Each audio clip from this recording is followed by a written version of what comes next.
संदेश खाली धधक रहा है। बंगाल में बवाल मचा हुआ है, लेकिन सियासत है कि थमने का नाम नहीं ले रही है। संदेश खाली पर सरकार विपक्ष आमने सामने है। बीजेपी ममता सरकार की घेराबंदी में जुटी हुई है।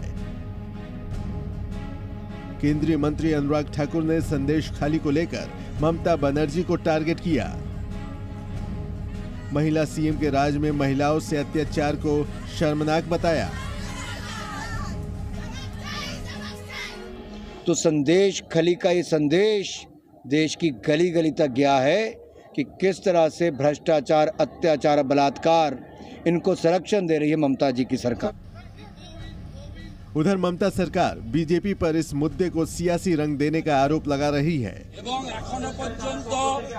हालांकि इस सियासी रस्साकसी के बीच सबसे बड़ा सवाल ये है कि जिसने संदेश खाली को हिंसा की आग में झोंका, वो अब तक क्यों पुलिस की गिरफ्त से बाहर है?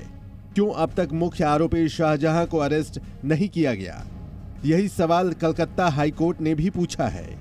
हाईकोर्ट ने शाहजहां शेख की फरारी पर ममता सरकार को तगड़ी फटकार लगाई।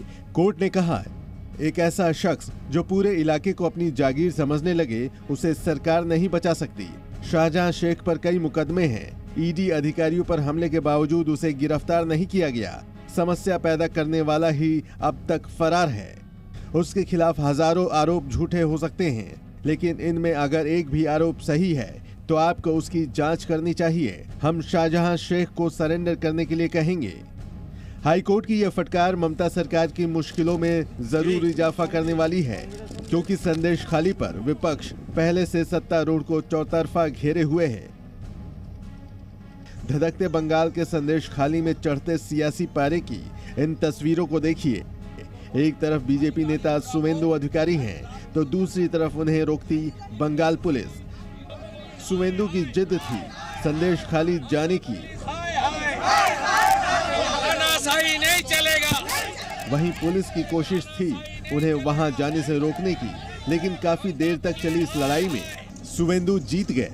आखिरकार हाईकोर्ट के आदेश पर पुलिस ने उन्हें शर्तों के साथ संदेश खाली जाने की इजाजत दे दी। सुवेंदु अधिकारी और बीजेपी विधायक शंकर घोष ने संदेश खाली में पीड़ितों और प्रभावितों से मुलाकात की। जनता बहुत खुश है। सीबीआई आ गया, स्टेट पुलिस भाग गया, तो जस्टिस इनको मिलेगा। बलात्कारी, जोमी लुटेरा, माफिया और वोट लुटेरा सब जेल के अंदर जाएगा। सब ममता के आदमी, Shahjahan and his allied. Zee news.